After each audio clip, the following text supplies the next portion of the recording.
Come on up.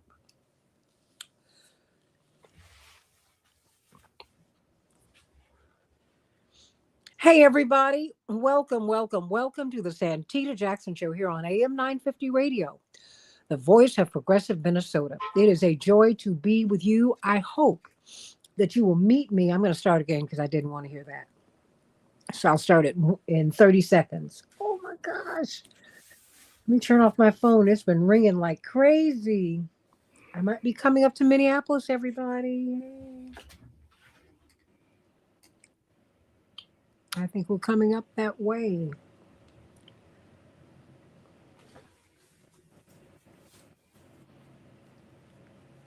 Okay. Okay. Five, four.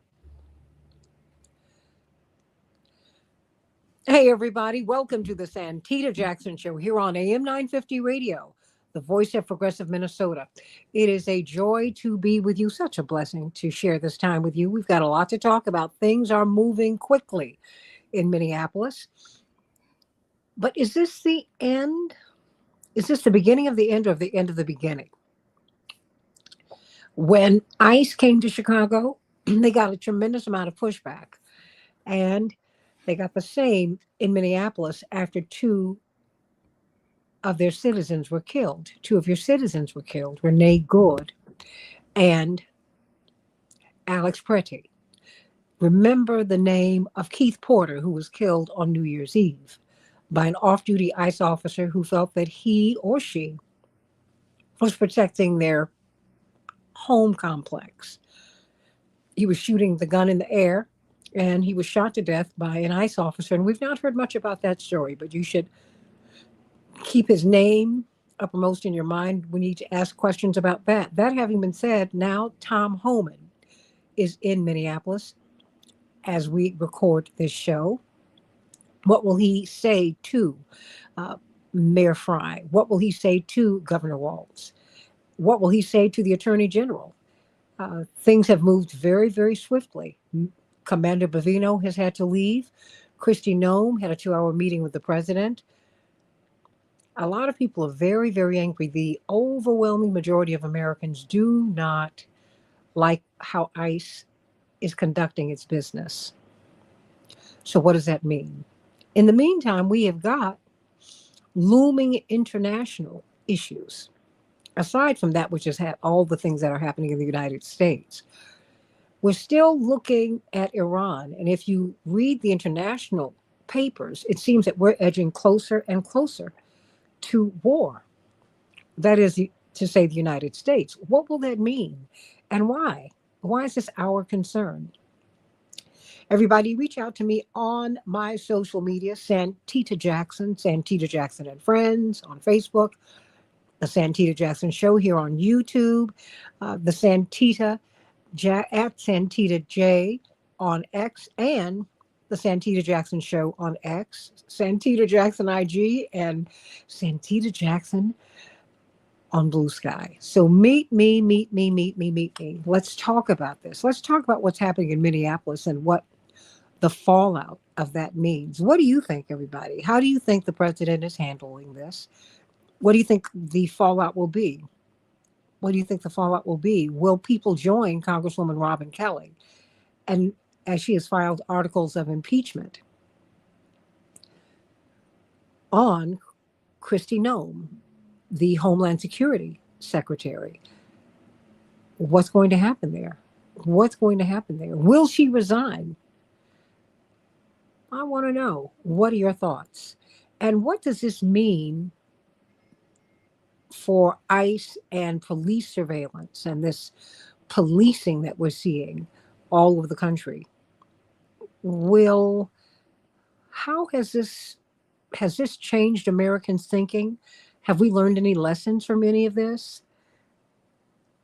Is this over now that ICE is going to not have as pronounced a presence in Minneapolis? What will they do in Maine? How is this all going to work? I want to know what your thoughts are. So everybody like and share the show, And we welcome Bryce Green of Fairness and Accuracy in Reporting. Of course, at the Green BJ, that's Green with an E. Meet up with him on Substack and on X if you dare. It's always good to be with you, Bryce Green. You know, Thanks for having me. let's start off with Minneapolis. That's our home station here, AM 950 Radio, the voice of progressive Minnesota, sending everybody so much love. Within a 3-week span, you had two killings that were very public and jarring. Renee Good, whose last words were, "I'm not mad at you." Then she was shot by Jonathan Ross, who's being protected. And not only was she shot by him as he recorded their encounter, he walked away calling her an effing bitch.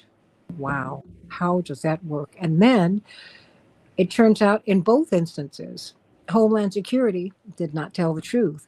Although I think it's been substantially worsened, this issue, because so many of us saw video and their judgment was counter to everything that we saw. Wow. Bryce Green, what do you make of what has been happening? Things have moved very quickly They since have. Alex Pretty was killed. Uh, do you think that was his death was the game changer, or was is it a combination of things?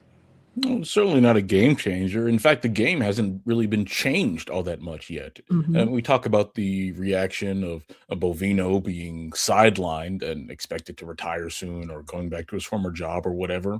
But this stuff isn't happening because there's one bad manager or there's like one bad a few officers who are a little scared, and it's certainly not happening because there's not enough training.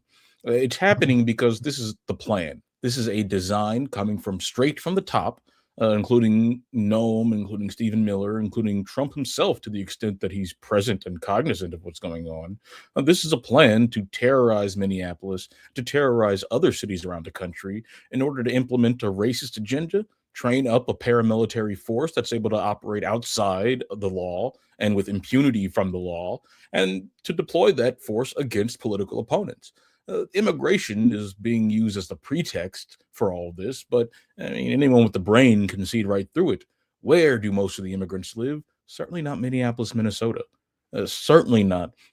They're going to Minneapolis for political reasons, and they're doing this all out in the open. Remember, Christy Nome sent a letter to Governor Walz and the rest of Minnesota demanding access to voter rolls in exchange for ending the reign of terror. Now, if this was a legitimate law enforcement operation designed to seriously respond to a real problem of violent criminals running around, do you think that they'd be offering to end it for just some political favors?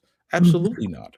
And the political favors that they're asking for really show you what the problem is and what the Trump administration is after.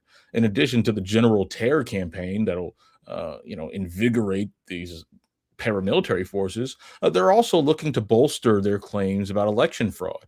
Minnesota, of course, is an important swing state in American elections, and the claims of election fraud were rampant in 2020 and 2024.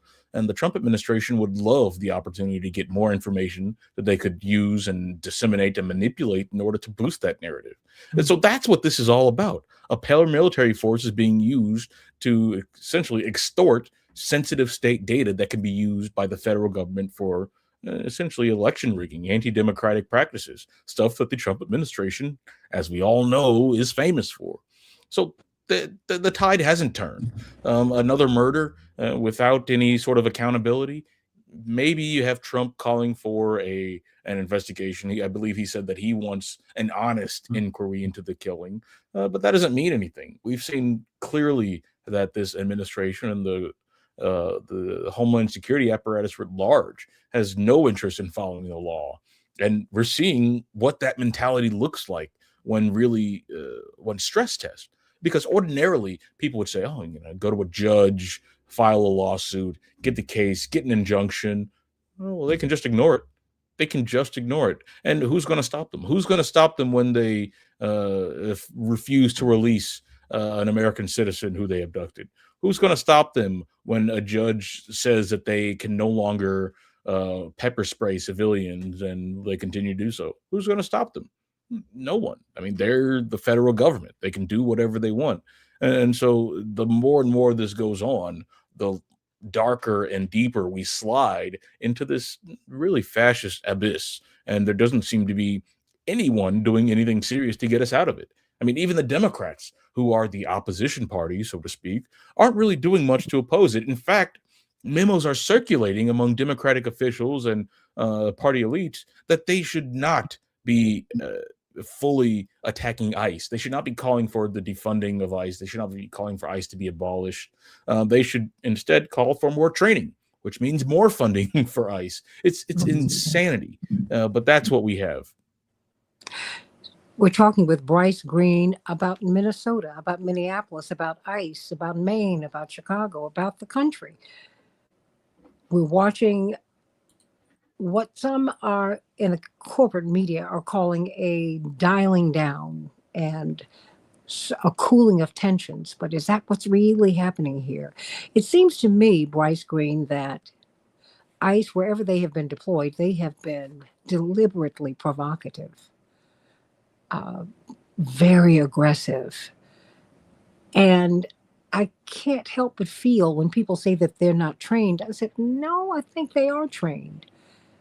But I don't think that we like the training that they've received.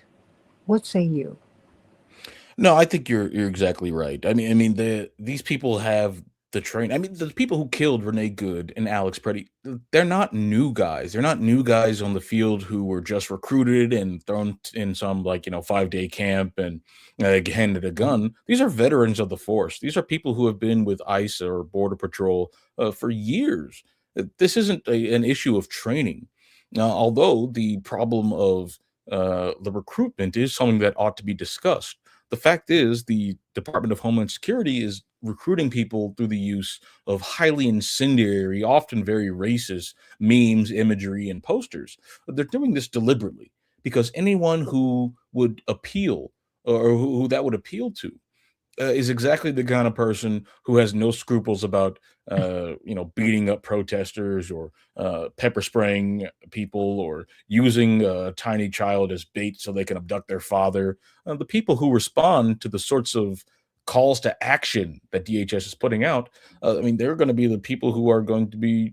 I mean, fast forward in 20 years, I mean, they're probably going to be the ones leading executions in Central Park or something. I mean, this is a real Gestapo moment. I mean, it's hard to overstate the danger of this trend that we're seeing of impunity, of paramilitarized forces, of complete lack of opposition. And if you think that you're going to train anybody out of this, I mean, you're quite frankly stupid. I mean, there's no other way to put it. If you think that the problem with the Schutzstaffel or the Gestapo, if you think that the problem with them was that they didn't get enough training, and that if they were just wearing body cams or if they went to 5 months of training instead of a few days or a few weeks, if you think that that would have solved the issues that were coming from Nazi Germany, well, then you're just not thinking. You're an idiot. You've been propagandized by this world of reform, in which case you're unable to address the serious realities in front of you.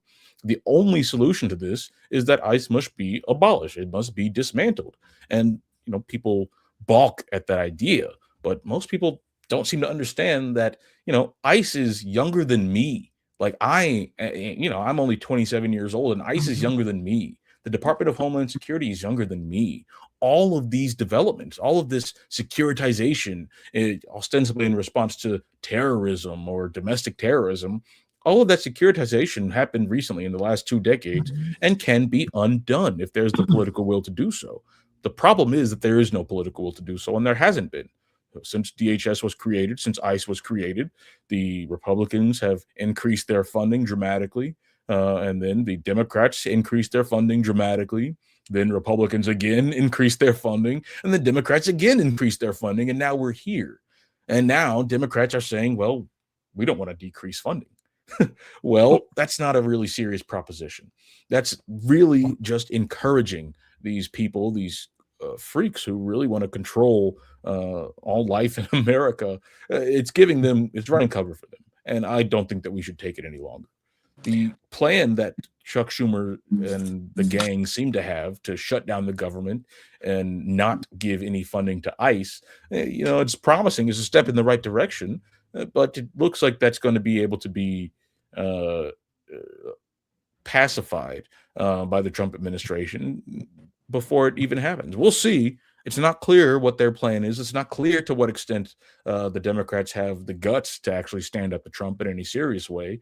But I mean, that's really where we're at. That's really the only hope we have, is if people genuinely oppose. And of course, what's needed is more community mobilization. Right, ICE's activities of abduction, of stalking, of occupation, they have been severely inhibited by the community rising up, by the fact that there are people, booing them and following them and throwing things at them and calling them names. I mean, that's actually impeding their ability to abduct people off the streets. And so to that, I say, keep at it.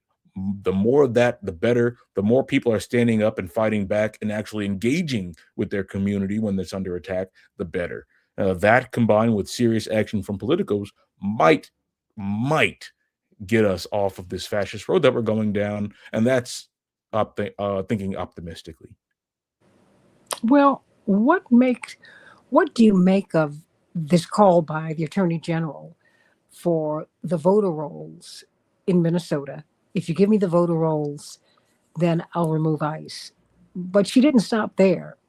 She's made this request of all 50 states and Washington, D.C. What is that about? Is it about vote theft? Because it sounds like blackmail, not simple quid pro quo. I mean, it's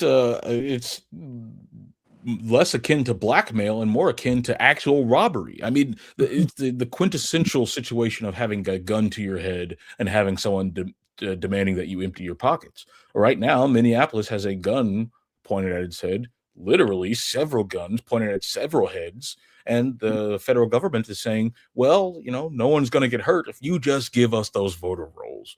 Well, that's robbery. I mean, in any other situation, it'd be very clear what it is. Well, like I said earlier, if they were genuinely concerned about some issue in law enforcement or some heightened criminal activity, they wouldn't try to bargain their enforcement capacity away by getting something unrelated to that issue. The voter rolls have nothing to do with ostensibly illegal people committing crimes. That's a farce. This is about getting control of the voter rolls in order to bolster the Trump administration's past, present, and future claims of election fraud. With that, they would be able to further wreck America's democracy, make all sorts of claims, and continue their reign of terror. That's what this is about. I don't think that anyone should take it as a serious solution to the problem. It should be understood as gangster behavior, mafia behavior, and it should be opposed at all costs by any state who values any sort of independence and values the republic as it stands now. Bryce Green, as we pivot to Iran, do you think do you think that ICE will be deployed in other states? Do you think that this will continue? It was stated before Saturday, and even up until yesterday, that Maine is next. What do you think? Well, I assume that the ice raids will continue until someone seriously forces them to stop. Right now, no one has. Right now, there's been no political consequences, no serious legal consequences, no serious judicial consequences for what Trump is doing and what Kristi Noem is doing. So they're not really incentivized to stop. If, kicking Bovino back to his job is able to pacify a lot of people, well, that's just really telling them that they should keep going. That if you just put another faceless goon in a camo suit to go and terrorize a city, well, then people won't remember. That's a very dangerous situation. And like I said earlier, it's very clear where this is heading. It doesn't seem to be heading anywhere good. What we're seeing is nothing short of the West Bankification of the United States. And by the West Bank, I'm referring to occupied Palestine, in which Israel holds an entire population under military occupation. They can stop you, demand that you show your papers. They can beat you up, rough you up, punch you in the face, do what they want to you. They can abduct your kids. They can shoot you in the face and claim that you are reaching for a gun and that you're a terrorist. They have an entire legal and political public relations apparatus designed to propagandize the public when they do kill people, designed to tell the public that that person had to be killed and that there was no other way this could have gone down. That's the West Bank, and that's what we're going to start seeing in the United States. And it's become normalized over there, right? It's become normal to go through checkpoints and show your papers. It's become normal to be rejected from somewhere because you don't look like you're part of the proper race. It's become normal to watch friends and family members be shot or abducted by security forces for either an innocuous reason or no reason at all. That's the future that we've seen and that we've actively supported in Israel, in the West Bank, and that's the future that we're dragging home. I mean, you've heard it probably 1,000 times, but it's the chickens coming home to roost. It's the imperial boomerang. That which we are inflicting on others is being inflicted on ourselves, and we can see that in like the gear that these people are using. This program of transferring military surplus to other law enforcement agencies has resulted in these law enforcement agencies being essentially armies unto themselves. I mean, ICE alone, if you look at its funding, is funded better than the majority of militaries on this planet. Is second only to some of the greatest powers on Earth. Yeah. What is that? What is that? I mean, that should be alarming to anybody. And the fact that there's no one seriously standing in the way of this should really clue us in as to where we're going to be in the next 5, 10, 15, 20 years. Hedge your bets. Where do you think we're going? I mean, I think it's very clear that we're going into an authoritarian, unfree occupation of America by its own military. And that's what this is all about. I mean, we're recruiting people who are lunatics, who are right wing and often racist, nationalist fanatics, and we're giving them guns, we're giving them training, we're giving them the sanction of the federal government to go and harass people. We're institutionalizing this by having a rapid deployment force of these paramilitary thugs to different cities all across America. I mean, if that doesn't stop, it'll keep going. And the more it keeps going, the more the purview of these organizations will be expanded. It won't just be going after. And we've seen this. We've seen this mission creep so far. It won't just be going after people who are undocumented who have committed violent crimes. It'll go towards all people who are undocumented. Then it'll go towards all green card holders, and then it'll go towards citizens who might have said something wrong on the internet, and then it'll be citizens who might be thinking something wrong. I mean, it's a slippery slope, but it's called the slippery slope for a reason. You can watch how every little move brings us closer and closer to that. And pretty soon we're going to be looking back at Obama's 2011 authorization of the assassination of American citizen with the drone strike. Pretty soon we're going to be looking at that as a precedent that should never have gone forward without pushback. But look at that, and what do you think will happen as a consequence of that? And you'll have instead of a discussion about whether or not it was justified that these officers killed these civilians in Minneapolis, you'll just hear from the White House, they were terrorists. End of story. No need to look into it. And you kill enough people like that, it stops becoming a news story, right? It starts becoming a regular thing that happens in the background, like the West Bank. Like every Palestinian that is murdered in the West Bank, Americans don't notice it. Americans don't see it. It's background noise because that's the state of affairs over there. Well, pretty soon that's going to be the state of affairs over here, where you tweet something wrong, Gestapo at your house the next day, executed on the street the next. I mean, like, it sounds hyperbolic and it sounds like I'm fear mongering and it sounds crazy, but it's not. I mean, well, if someone had projected out this would happen, and people did in 2024, you were called crazy then. So is it that crazy, what you're saying?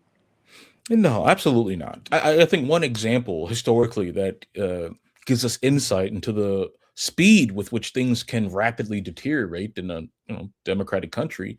Look at Indonesia in the 60s. Look at what happened in Jakarta. There's a great book by Vince Bevins called The Jakarta Method that outlines the destruction of Indonesia's democracy and replacement with the fascist dictatorship. It it went from being a country with one of the largest communist parties in the world to a country in which being a communist was illegal and punishable by death. It Mhm. went from point A to point B in less than a decade. It wasn't. It was very shocking to the people there, but it happened. It happened. It went from communism being a regular run of the mill thing, and you go down the street, go to your communist club, and meet your communist friends or whatever, and you would engage in politics in a normal way. It went from that to within a few years, show me your papers, summary executions of communists. We think you might be a communist, or we think you might have hung out with the communists, so we're killing you. Over that reign of terror, they killed up to 3 million people in Indonesia in a very short time. And that country had a functioning democracy. That country was, a kind of a liberal democracy in many ways, and it was able to deteriorate rapidly because there were no safeguards against paramilitary forces taking over the monopoly on state power. That's what I am worried about here. And there are plenty of people who support what Trump is doing, right? There are plenty of people who are willing to take up arms and fight in support of a nationalist white America. There are plenty of people who are looking at these demonic memes that the DHS is posting and saying, "Yeah, yeah, I like that," and that should scare us all. There are people who are defending the murders of Renee Good and Alex Preddy by saying, "Oh, well, they were trying to kill officers, or they were domestic terrorists, or by even carrying a gun to a protest, you are marking yourself for death." I mean, this is off the spectrum of insanity. This is uh, past constitutional disagreements. This is past any reasonable disagreement about interpretations of the law. These are people who are just out for blood. And if the ICE Gestapo goons are going to give them the blood, or they're going to keep cheering them on. And then there'll be the people who will be recruited to be the next ICE agents who will carry that mission to from state to state. So yes, I'm deeply worried about the way things are going, and I don't think that there's reason to be hyperbolic, but there's every reason to be realistic, and reality is very disturbing. Hmm. Let me move over for a moment because as we are living through this moment, um, in which we've seen the killings of Renee Good and Alex Pretty, and we're still not talking about Keith Porter. Everybody, please keep his name uppermost in your mind. What about Iran? Because as you read these international papers or the international sections of our papers, the bigger papers, of course, it appears that we're moving closer to war. Is that, am I misreading it? Or, I mean, because apparently the president was prepared to make a strike, and is it the Saudis and UAE said, don't do that? What's going on? I mean, we're seeing a repeat of what happened last year, all right, when the Trump administration was claiming that they were going to attack Iran, and then claiming that they were negotiating, and then claiming that they weren't negotiating, and made all sorts of contradictory claims, all in an effort to confuse the Iranians, and ended up sneaking attacking them with the help of Israel. Well, Israel attacked first, and then we came in and helped them. But the problem is that there there doesn't seem to have been any lessons won. We're not in a different spot than we were last year. While Iran has repeatedly signaled its willingness to negotiate an arrangement between the Trump administration and itself, the West and U.S. and Israel have completely refused to do that. And if you pay close attention, you can see that they actually have a completely different justification than last time. Remember, last year, the justification for attacking Iran was that they were about to get nuclear weapons. Evergreen WMD scare that we all know and love. But now it's help is on the way to punish the Iranian government for attacking protesters. And there's much to say about these protests in Iran. There's much to say about America's response to them. The first and most important thing to understand about these protests is that they're in response to an economic crisis that was deliberately inflicted on Iran with the goal of generating this very response. The sanctions that the U.S. implemented on Iran are not meant to pressure the government in any meaningful way. They're meant to starve the population, make life bad, so the public simply overthrows the government.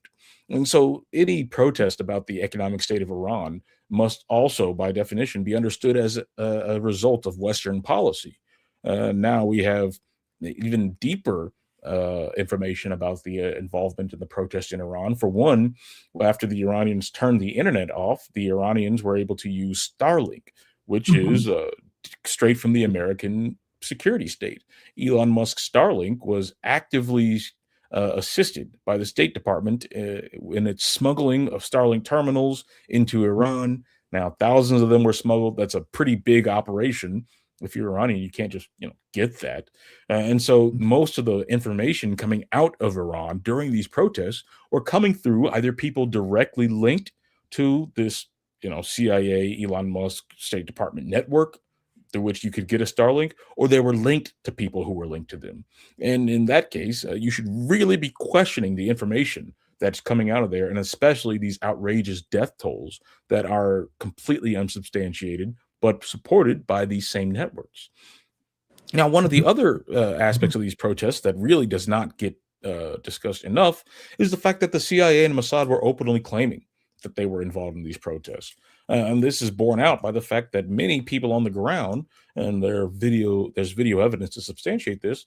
Many people on the ground reported that they're, in addition to protesters calling for freedom and democracy, there were also other people there, people with other agendas, people in black clothes and riding motorcycles, and who were causing a lot of violence.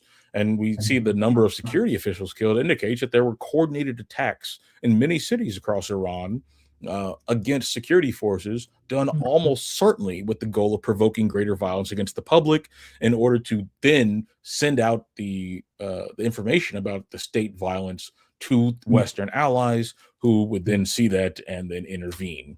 This is a tale as old as time. It sounds convoluted and complicated, but it's the exact same playbook we saw in Syria. It's the same playbook we saw in Libya. It's the Mhm. exact same playbook we saw in Ukraine. And in each of those situations, it led directly to a major war instigated by and supported by the United States. And so I think it's very clear that that's the goal here. So, the protests in Iran are largely a vehicle designed from the ground up as a way to get Americans involved in Iranian politics. That's not good.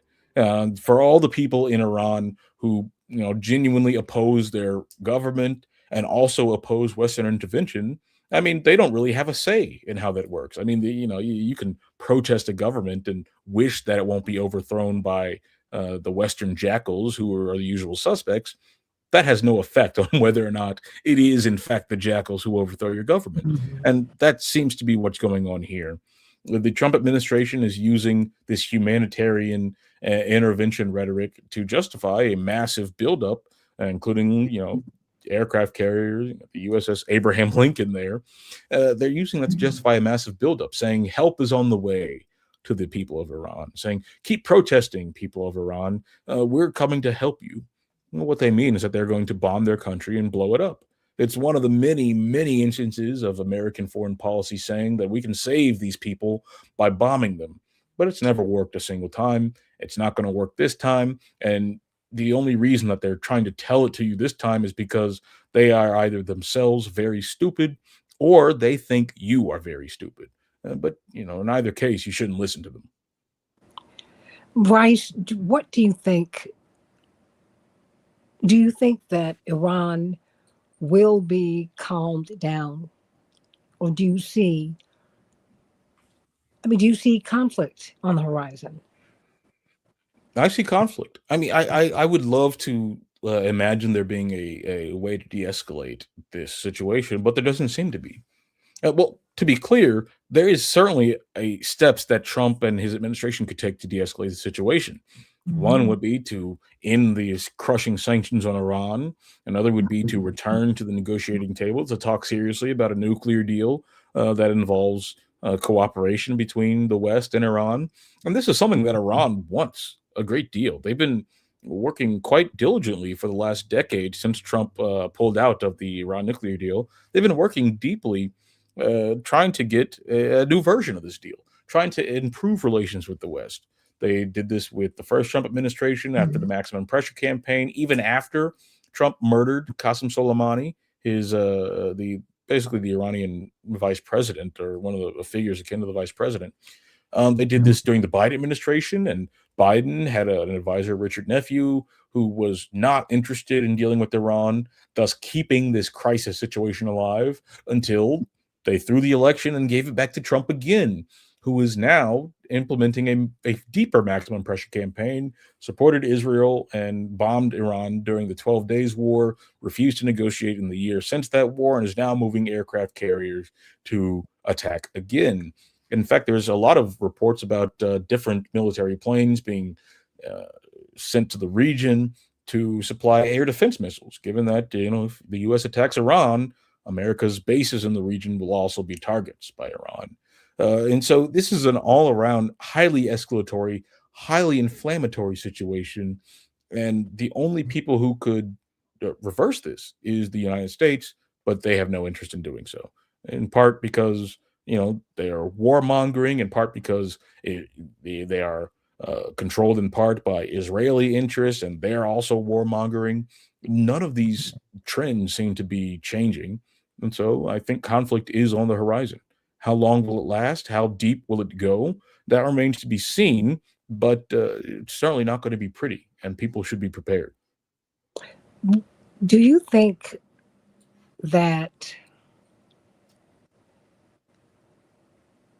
is it possible? What could Iran or what could Iran do to avoid this conflict, to avoid being attacked by the United States? I mean, the only thing it seems that they could do is lay down their arms and disband their government and hand it over to whatever terrorist paramilitary forces the U.S. was planning to replace them with. Short of that, there's no negotiating stance that they could do. There's no deal that they could offer. There's no political reforms that they could offer that would seriously satisfy the West, because the West, I mean, what their concern with Iran is that Iran is independent and that Hmm. Iran does not listen to Western dictates, that Iran is building closer ties with China and building closer ties with Russia, states that the Americans hate because they're also independent. If Wait a minute, Iran were to but stop all is that, and but if isn't Iran were when you say independent, that's independent of the West. independent of the West, they are charting their own course. They are not beholden to the military, financial, monopoly, capitalist world that the U.S. represents and dominates. They have their own foreign policy. They have their own interests. When the U.S. demands that they do something, they don't necessarily do it. That Mm. is an offense to the U.S. If you think of the U.S. as like a mafia don, it's not that like Iran poses any threat, but it's a threat if someone is able to defy the Don and not be punished for it. Well, Iran, by virtue of existence, is defying the Don, and so they must be punished. They're consorting with other people who are also defying the Don. Europe, Russia and China, also independent. The U.S. grand strategy is about how not to allow any independent challenge to its hegemony and to actively squash any chance that has for manifesting. And so that's what Iran is. There's nothing Iran can do that could change that. I mean, they could not be Iran. They could, uh, uh, you know, ignore all of the principles that they claim to have. They could start sucking up to the Trump administration. But then, I mean, that's the same thing as being regime change. A close analog of this is what's going on in Venezuela, right? Nicolas Maduro was offering many deals to the West, Mhm. offering massive, lucrative deals to the West, but it wasn't about that. He had to go because he had thumbed his nose at the empire, and if you do that, then you have to go. It's as simple as that. That's why they're going to war in Iran. It's also incredibly um, It's very small. These people will die. And that, when we have the discussion about war and peace, no one talks about how many people will live if we don't have war, and how many people will live well if we have peace. So I guess my question for you is, do you believe that there will be an attack upon Iran? Yes, I do believe that there will be another attack, and I don't know how long it'll last. I don't know what the result will be, but the Trump administration seems very poised to attack Iran. I hope I'm wrong about that. I hope that something politically, domestically, or internationally intervenes to make it so that Trump and Netanyahu and the rest of the gang doesn't find it beneficial to attack Iran. But I don't see anything like that happening in the near future, which is deeply troubling to me. Well, my question then is, who's next? I mean, is this about locking up the Middle East? Is this about neutralizing Iran? If so, why? I mean, why? What is the threat? Why is Iran? Why does Iran Why does it keep popping up? What What are is the it about Iran? Is it because of the revolution in '79? Did we never get over that? Like we've never gotten over the Cuban Revolution? Like we don't get over the Haitian Revolution? All of these people who are not supposed to be able to fight you back, and they win. Is that what are we looking at here? No, that's exactly it. I mean, if you look at the history of Iran, the United States has been deeply interested in controlling the fate of that country. Uh, ever since the end of World War II. Why? After World War II, they overthrew the government of Iran Yeah. at the behest of oil executives, namely British Petroleum. They were very close with the CIA at the time, so they got together and engineered an overthrow of the government. And incidentally, they used protests similar to the way protests were used in the last week of protests. They had gangs setting things on fire, destabilizing the country, and then they had their own political forces swoop in and seize power. And they had the Shah, the king, rule over Iran up to 1979, and then in 1979, the revolution overthrew the Shah and implemented the Islamic Revolution. Now, the U.S. Maintained some ties with the Islamic Revolution, but one country in particular was very, very disturbed by this, and that's Israel. Israel has been one of the driving forces behind America's hawkish policy against Iran.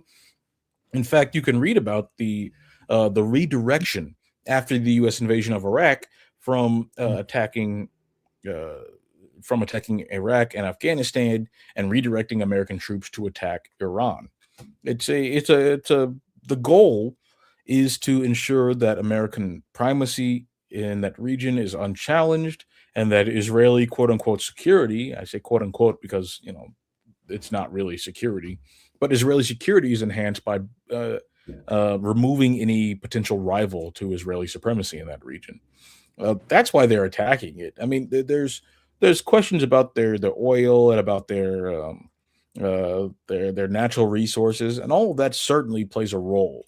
But the biggest thing is that America wants to control the world, and that Iran, being independent as it is, stands in the way of that. It is able to support forces that oppose the U.S. in the Middle East. It's able to itself oppose Americans in the Middle East, and it's able to rhetorically on the world stage oppose America. That that can't stand, and Well, why are especially they when you so? consider. Oh no, I'm please. sorry. No, please. Oh well, especially when you consider America's position relative to all the other countries. And because what's going on in Minneapolis, what's going on in Iran, it can't be separated from America's declining position relative to its rivals on the world Mhm. stage. Go back 1945, America has almost unparalleled power. Go to 1991, the fall of the Soviet Union, the U.S. has genuinely unparalleled power. It's a unipolar moment in which they're able to do whatever they want. Uh, they have never been that powerful since then. Fast forward a decade, fast forward another decade. By 2011, Russia and China are able to be formidable powers in their own right. Fast forward another year, 2021, China is dominating the world, and Russia is also dominating its region. I mean, if we fast forward another decade, China's going to be in an even better position, and Russia Mhm. is going to be an even bigger military powerhouse.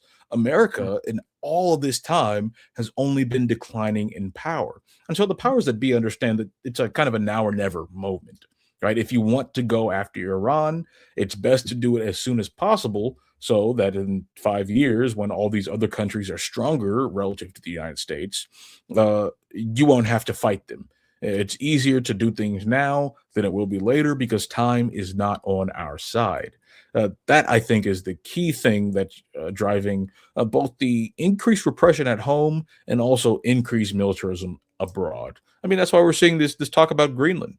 I mean, the threats of force to take Greenland from Denmark really would have been off the spectrum of thinkable about a decade ago. But here, it's Mhm. barely even the top story. I mean, it's barely even the top story. But That's but it was discussed before, uh, getting Greenland. I'm still trying to wrap my mind around Denmark going in and buying Greenland. It's a 90% Inuit population. yeah. Like, it's, how do we continue to discover places that already exist? Yeah. Well, I mean, the Greenland question is interesting because it has colonialism on top of colonialism, and you have one colonial power defending the occupied population against an attack from another colonial power.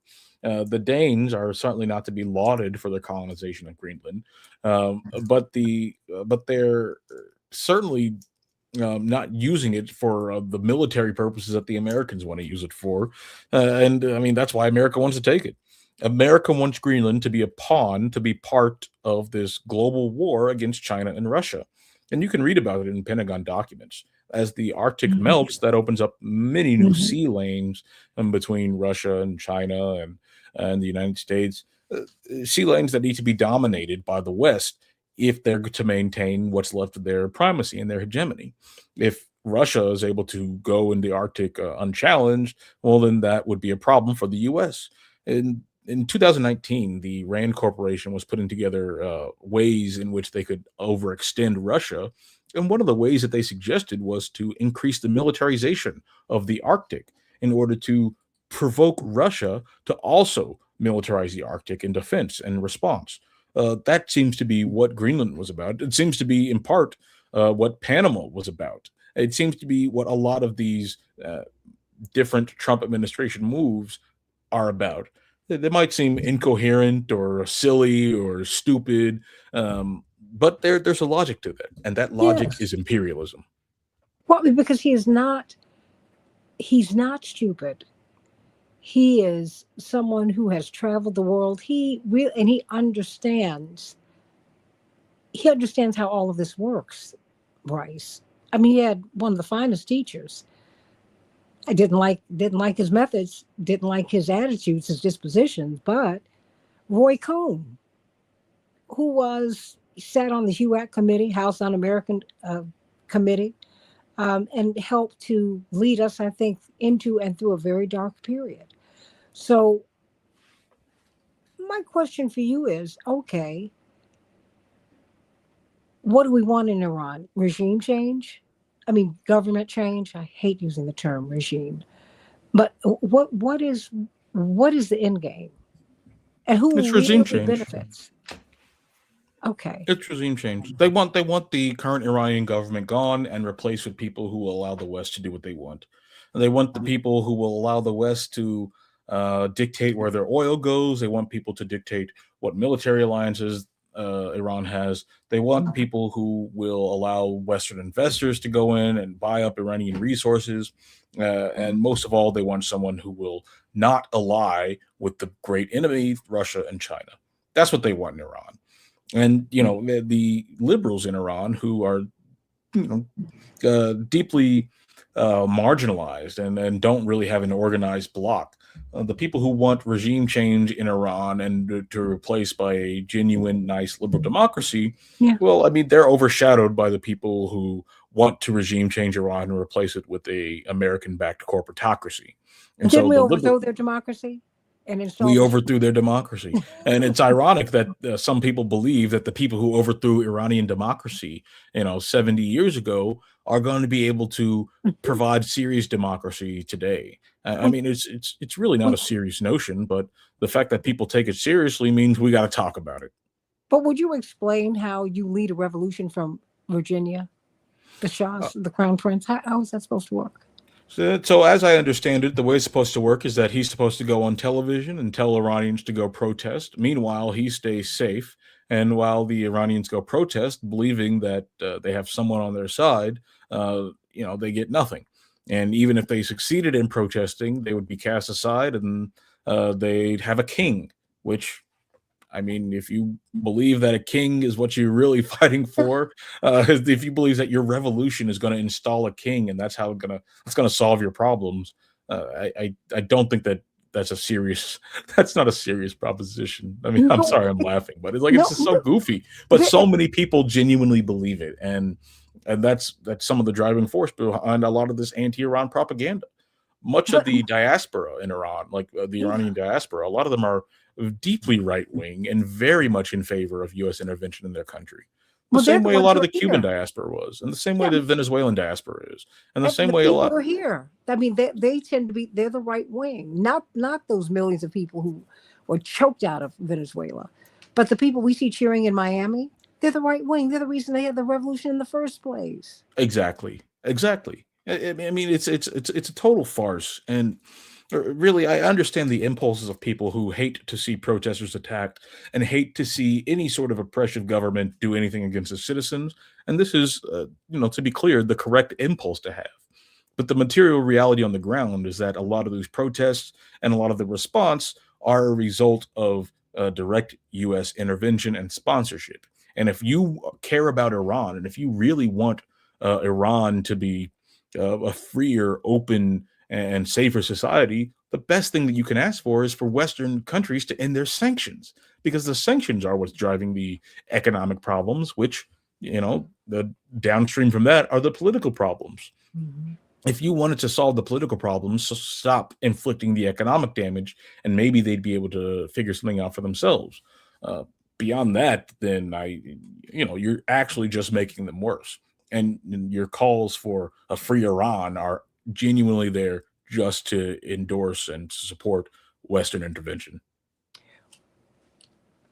Coming up in the next week, what should we be looking for? We've got Minneapolis, we've got maybe Maine, we've got ICE in the United States, and we have got Venezuela. That's still an issue. Greenland, we didn't get a chance to talk about that. We're going to have to talk about that next week because who knows? It appears that the framework Who knows? for getting Greenland is, it seems like he might get it. You know, I just, Yes, what should we be it looking looks like there might be a deal that would allow Denmark to save face, and that would essentially give control of Greenland to the United States, but not formally. Who knows? But I mean, the problem is that a lot of these crises are continuing and escalating, and there is no one who is able to stop that. No one in America who's willing to stop it. Um, uh, Certainly, Congress in the United States isn't going to do anything, and so we have the problem watching the stone roll down a hill, pick up speed, and we see it heading towards disaster. But all we can do is watch. All we can do is watch and do our best to get out into the street, do our best to use your political power to protest it and to fight it and to call on people in political power to fight it and to stop it and to organize your community so you can build structures that are able to withstand the shocks that are coming and to push your government into being less terrible. That's the only way out of this, and that's what you should be paying attention to, because things are going to get a lot worse, right? Like ICE isn't going to disappear. Yeah. Even like ICE will kill more people. Let me be clear: ICE will kill more people. The longer they're out there, the more people they'll kill. The U.S. will invade more countries. Corporations will control more of our lives. There will be more censorship as billionaires buy up TikTok and make it an Israel platform. That will continue to happen. The question is, what will our response be? Will it be to capitulate? Will it be to let them happen or let these things happen? Or will it be to mobilize, organize, and educate ourselves so that we can adequately resist it? That's the big question, I think. Bryce Green, I'm going to continue to check you out because as we're looking at Minneapolis, Greenland, Venezuela, Iran, we haven't even looked at Burkina Faso and Niger and Right. Mali and France is doing their best to topple those governments. I mean, there's a lot going on all at one time, Bryce Green, and it's always such a pleasure to talk with you about this. Hey, It's everybody, in good the to be next here, hour. Santita. Oh, my goodness. It's sending you so much love. Of course, how can we be in touch with you, stay connected with you? You can follow me on Twitter at the Green BJ. You can also follow me on the news site Upscrolled at the Green BJ, same username. But I'm also at Substack, just Bryce Green's newsletter. Things will be posted there, and I hope to connect with you guys in the future. Bryce Green, the Green BJ. That's green with an E, everybody. Sending you so much love. In the next hour, we're going to take a bit of a break here, but in the next hour, we are going to be talking about the voter rolls. Really, is that what this has been about? Was this about immigration or was this about something else? You let me know. Stay right here. Well, in an hour, I'll see you on the Santita Jackson Show here on AM 950 Radio, the voice of progressive Minnesota. Thank you, BJ.